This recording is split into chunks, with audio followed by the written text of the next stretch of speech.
So when it comes to real estate photography, it's definitely a balance between producing the best image possible and pretty quickly as possible, because you're juggling multiple images, multiple shoots. So it's not like a portrait where you can just spend an hour or two on one image. Otherwise, you'll be editing 24/7.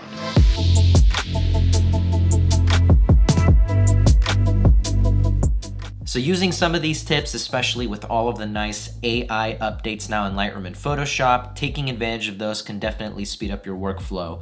So let's jump into the first one, which is AI, sky, and foreground editing. So in this first image, I exposed for the foreground. Even though the image is a little underexposed overall, you don't see a lot of sky detail. It's mostly just aimed to get a nice clean image of the pool in the house, so on.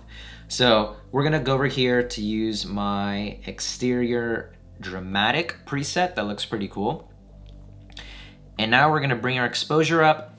And by the way, in this tutorial, I'm not really gonna be showcasing how to edit a photo from start to finish. I'm gonna use my presets and then kind of tackle specific editing tricks that I'm showcasing in this. If you're interested in how I edit a real estate photo from start to finish, I'll link that video up here.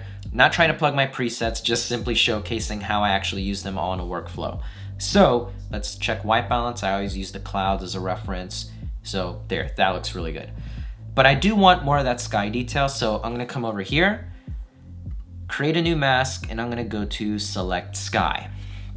Cool thing about this is you can now make adjustments just to the sky area, which is really awesome. So I'm gonna bring the exposure down, bring the highlights down. There we go. Now we see a lot more of that detail in that sky that was there, but because we exposed the image up, kind of lost it a little bit. And then the cool thing about this too is now you can make adjustments just to that section. So you can see how it affects if we adjust white balance. Honestly, cooling it down a little bit, plays really cool with the pool, a lot of blues, and I actually might kind of change the hue a little bit to match the pool a bit. It's pretty cool. And there you go. So instead of just crushing the highlights all the way down and the shadows all the way up, this is a more dynamic image while still keeping the image how we want to keep it.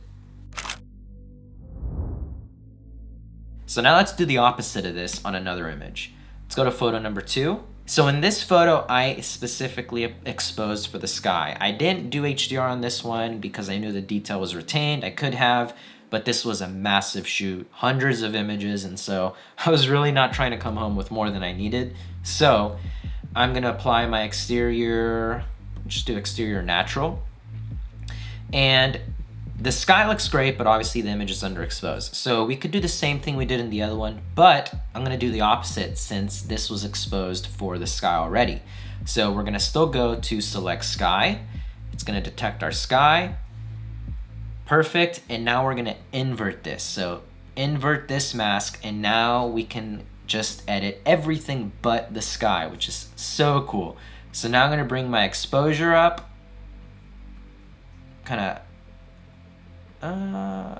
yeah. Isn't that crazy? That looks really good. The sky detail is there. Now we have our foreground up to the right exposure, and we can make adjustments just to this, not the sky. So I think because we have the sun in the shot, I might want to warm it up a little bit. Yeah. Look at that. That's insane. Okay, so moving on to the next tip, color fixing with AI. So in this image, first we're gonna come and apply a drone preset. So I'm gonna go to just drone natural, just kind of adds a little bit of saturation and contrast to it, evens out the image a bit. So because the sun is coming in, it kind of gave everything like a weird cast. Even if we affect our white balance, it's like we're not getting kind of like the greens that I want. And so, but the house looks really good. Like if we go over here and we target our white balance, it's pretty spot on. You can see it didn't change much, and so this is what I'm gonna do. I'm gonna go over here to color range, and I'm gonna select this area.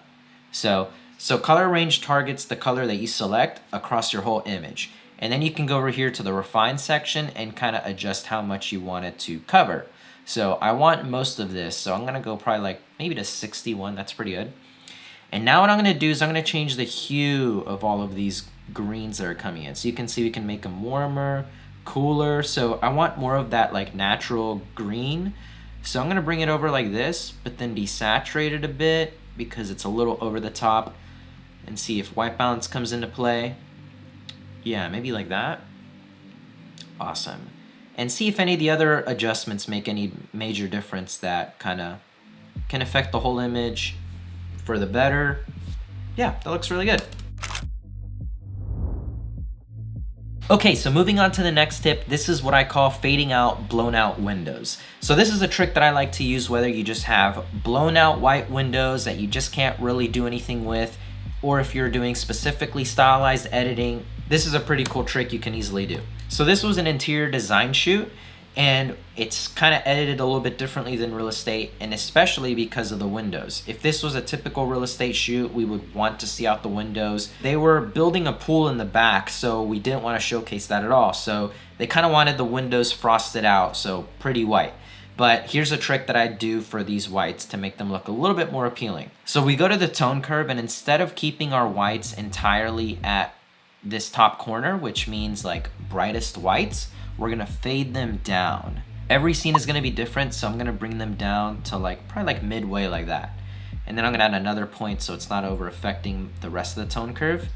And now what happens is you get whites starting to go more faded, almost to like gray. Same thing when you would, if you wanna raise your blacks, you're gonna get that same effect. But the cool thing about this is it kind of blends those bright whites not so harshly, and it kind of looks a little bit more stylized, like film. So if we go to before, you can see that those bright whites are really pronounced, really obvious. But now if we go to our adjustment, it's a lot more blended in and just kind of looks like a cohesive scene, and it's not something that you instantly noticed. It might be more of a personal take on it, but I think it just looks better than completely blown out whites like that, more faded together. Just looks nicer to me. Okay, moving on into Photoshop, here's another one that you can do whenever you have TVs in your shot. So check out this image. This is a really cool image. This was one for the interior design shoot that I did, but even using a polarizer, look at this TV. It's reflecting a lot and it just looks pretty distracting. It's not that clean, not really digging it. So what can you do?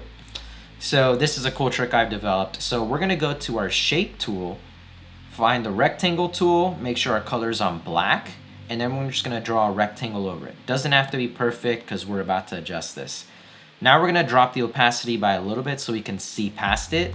Command T to transform, and we're gonna go to distort. Now I'm gonna take these corners and I'm gonna basically put them on the screen. Like so. Doing this pretty quick for the example's sake, but hey, it's turned out pretty accurate.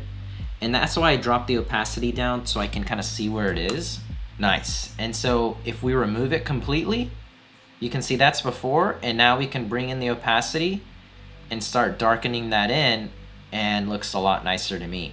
So you don't want to keep it at 100 because it's like, I don't know, that's the first thing I see and it doesn't look pretty realistic. It looks like you covered it up with like a fake TV.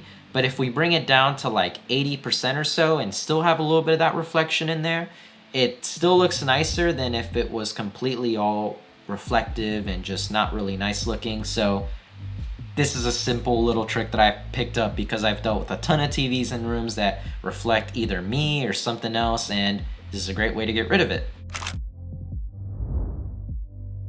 Okay, and lastly, making your sky replacements a lot more natural and realistic looking. So this is the photo, what it looked like in Lightroom. Here's before. I was kind of trying to keep some of that sky detail, but it's honestly like a passable photo, but it's kind of a mix between like daytime and dusk, and so I want to have like a lot more dramatic sky behind it. What I'm gonna do before I do a sky replacement in Photoshop is I'm gonna get rid of as much of this as I can. So what I'm gonna do is I'm gonna desaturate my blues, and I'm gonna bring the luminance up to try and make that as white and gray as possible, and I'll show you why in a second. So I'm gonna bring the highlights up because I'm not really trying to retain that, just like that. And now I'm gonna hit Command E, that's gonna swing the photo into Photoshop. Awesome. So now we can do our sky replacement. So we can go to Edit, Sky Replacement, bam, and it's gonna bring up our skies. And let's use this one for example. So that looks pretty cool, but it looks over the top. So I'm not gonna even make any adjustments right here. I'm just gonna hit OK. And now what I'm gonna do, and this is what I do to all my sky replacements, is I'm gonna bring the opacity down. Bringing the opacity down to like 70 or 80% with a dramatic, crazy sky is already gonna make it look more realistic and passable, just like this. So if I turn it off and I turn it back on, that's why I removed as much as I could of the color, of the highlights. And if we had the original sky back there, like the blue and the clouds and everything, you couldn't really do this because then it would be coming through and it would be like clashing with the new sky. So this way I can kind of control it a lot more. That looks too fake. Bringing it down simply by a little bit, that looks pretty good. So what I would do next is go hit O, and I would dodge some of this foreground to make it a little brighter to match the sky. Like that, and that looks pretty good. And I'll show you that same example with another sky. I'll go to Edit, Sky Replacement, and let's use a different sky. Let's go to totally different color. Looks pretty good. Cool. So again, that looks okay, but it looks pretty fake to me. So same thing, I'm gonna go and adjust the opacity to the whole thing. And simply adjusting it by like 20% or so looks so much better, so much more realistic. That to me looks like, wow, that actually looks like the sky versus, okay, that's kind of fake looking. So little tricks like that that can just take your photos to the next level, more passable, more realistic, not kind of like everyone else's that might look kind of fake. Doing these little tricks can honestly take your photos to the next level, but also, more importantly, speed up your workflow. The AI capabilities that they've packed in Lightroom and Photoshop constantly blow my mind, and I'm always learning to use them because if it makes my workflow faster, easier, and can produce better results, I'm all about it. So leave a like if you enjoyed, comment down your thoughts, subscribe if you haven't already. I would love for you guys to be part of the channel, and I'll see you guys in the next video. See ya.